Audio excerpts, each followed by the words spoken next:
क्रिश साधना ने लिखा है, प्रणाम अनंत श्री।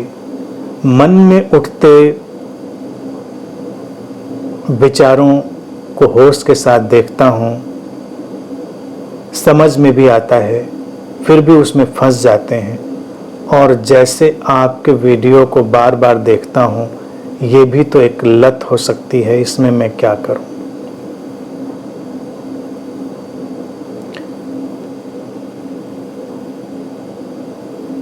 विचारों का उठना, विचारों को होश से देखना और विचारों में फंसना, ये सब अलग अलग बातें हैं। विचारों में फंसना क्या होता है, इसको एक्सप्लोर करें, इसको खोजें। अर्थात विचार इतने हमारे अंदर उमड़ घुमड़ रहे हैं कि हम उनके बीच से अपना शायद कोई स्पष्ट रास्ता नहीं तलाश पा रहे हैं। इसी को हम कह रहे होंगे विचारों में फंसना। विचार अपने से उठते हैं, अपने से गिरते हैं, जैसे आसमान में बादल अपने से आते हैं, अपने से जाते हैं। जब बादलों के पीछे सूरज या चांद छुप जाता है तो क्या बादलों में फंस जाता है?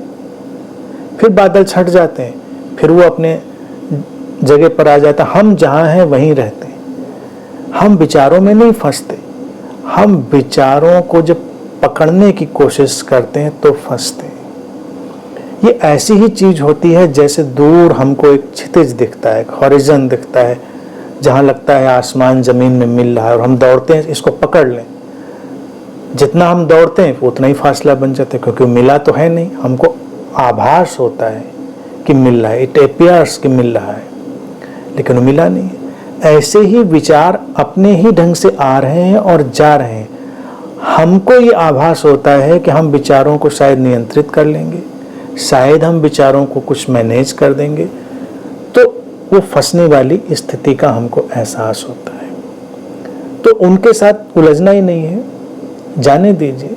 लिखा है, होश के साथ देखता हूं। अब विचारों का हाल तो यह है, उनको होश से देखें चाहे बेहोशी से देखें, वो चले ही जाएंगे। जैसे आसमान में घुमाते बादल हैं, हम बिल्कुल आंखें खोल कर चौकन्ने होकर उनको देख रहे हों तब भी वो गुजर जाएंगे। देखते देखते हम सो जाएं और थोड़ी देर बाद आंख खुले और हम पाए बादल गुजर गए, क्योंकि वो गुजरने ही हैं, उनका ढंग ही है गुजरना। तो विचार भी हर व्यक्ति के भीतर के आकाश में, इनर स्काई में ऐसे ही आते और जाते हैं। उनका स्ट्रगल नहीं बनाना है, उनको एक्सेप्ट कर लेना है। होश के साथ देखने से भी ज्यादा महत्वपूर्ण है विचारों को एज इट इज एक्सेप्ट कर लेना। और दूसरी बात पूछी है कि आपके वीडियो को बार बार देखता हूं, तो ये भी तो एक लत हो सकती है। हम रोज रोज नहाते हैं तो उसको लत नहीं कहते हैं। हम रोज भोजन करते हैं, उसको लत नहीं कहते हैं। अगर रोज नहाना हमको स्वच्छता देता है, रिफ्रेशमेंट देता है, वो लत नहीं है।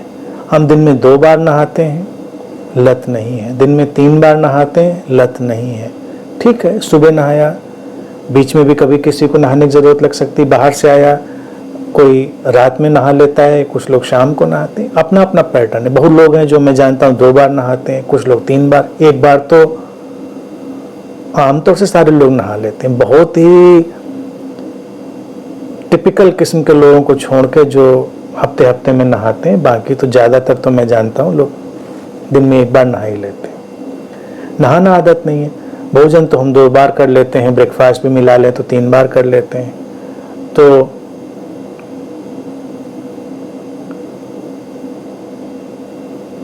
वो भी लत नहीं है। लेकिन नहाना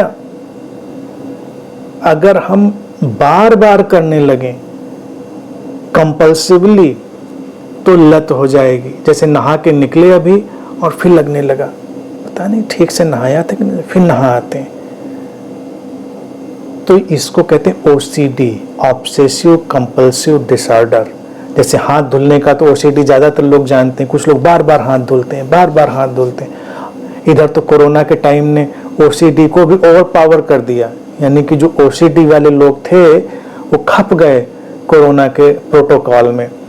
क्योंकि यहाँ भी बार बार हाथ धो लो, बार बार हाथ धो लो, 20 सेकंड धो लो। तो जो ऑब्सेसिव कंपल्सिव डिसऑर्डर के लोग होते थे, पहले यही लोग ज़्यादा करते थे। हर बात पे उठे, उनको लगा कुछ गड़बड़ हो गया, फिर वो 20 मिनट तो क्या 1 मिनट भी घिस लेंगे हाथ, 2 मिनट भी घिस सकते हैं, अपनी अपनी क्षमता है। तो वो बीमारी की लत वाली आदत होती थी कि भाई इसको ओसीडी है। इधर के प्रोटोकॉल में तो वो भी गड्ढमड्ढ हो गया मसला। नहाने में नहाए तो नहाने का भी कुछ तौर तरीका होता होगा कि नहीं होता होगा नहाने का, क्योंकि नहाने के अलावा भी जिंदगी में और काम है। हम गए तो 2 घंटे नहा ही रहे हैं। जैसे कुछ लोग टॉयलेट जाते हैं तो घंटे 2 घंटे वहीं बैठे ही रहते हैं, सारा अपना अध्ययन सत्संग टॉयलेट में ही कर लेते हैं। तो कभी कभी सोचता हूँ मतलब क्या बेवकूफ़ी हो, कोई बैठने की और कोई जगह नहीं मिलती कायदे की, बैठो जाके, लेकिन उनको आदत पड़ गई। तो ये थोड़ा सा उलझा हुआ है इशू, यहाँ पर वो मामला गलत हो रहा है, लत वाला पकड़ रहा है। इसी तरह से अच्छी बातों को सुनना और समझना, अच्छी पुस्तकों को पढ़ना, वो तब तक लत नहीं है जब तक उनसे हमारा जीवन समृद्ध हो रहा है, जब तक हम उनसे अपने जीवन में प्रकाश ले रहे हैं और उनके माध्यम से हम जीवन को जी रहे हैं। ऐसा नहीं हम केवल सुने जा रहे हैं लेकिन जिंदगी में कुछ नहीं उतार रहे हैं। और फिर बिल्कुल मेंटल लीचिंग होती है। अभी सुना था, थोड़ी देर 5 मिनट बाद लगा कि अच्छा कुछ और सुनते हैं, फिर दूसरा हमने सुन लिया, फिर थोड़ी देर के बाद लगा अच्छा एक और सुन लेते हैं। तो ये जो मैं भी बोल रहा हूँ ये केवल सुनते चले जाने के लिए तो बोल नहीं रहा हूँ, ये तो इसीलिए है ना कि जिंदगी में रोशनी आए, समझ आए और लोग उस रोशनी और समझ से जीना शुरू करें। जब जीना शुरू करेंगे तो उसकी सार्थकता हो गई। भोजन किया इसलिए कि उससे एनर्जी आई और उससे हमने और काम किए। भोजन इसलिए तो नहीं किया था कि भोजन करना था, कि अभी किया भोजन, थोड़ी देर के बाद कहा कि नहीं बहुत अच्छा लगा था, थोड़ा और कर लेते हैं।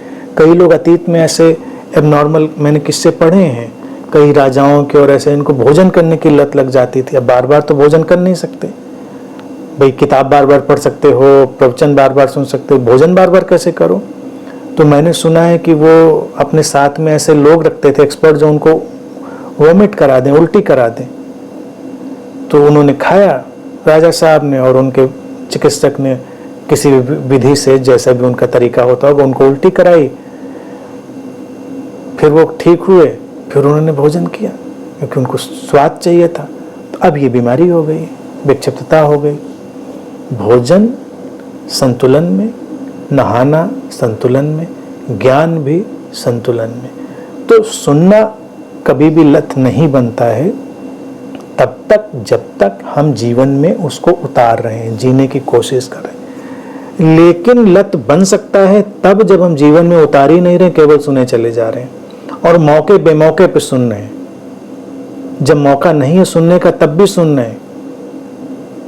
जैसे मैं अपनी हॉस्टल लाइफ को अच्छे से याद करता हूँ, कभी कभी जो बच्चे होते थे एग्जाम के टाइम में, परीक्षाएं आई तो सब बड़े धार्मिक हो जाते थे, ध्यान, धार्मिक किताबें, स्पिरिचुअल बुक्स, बड़े बड़े इधर उधर लोगों की।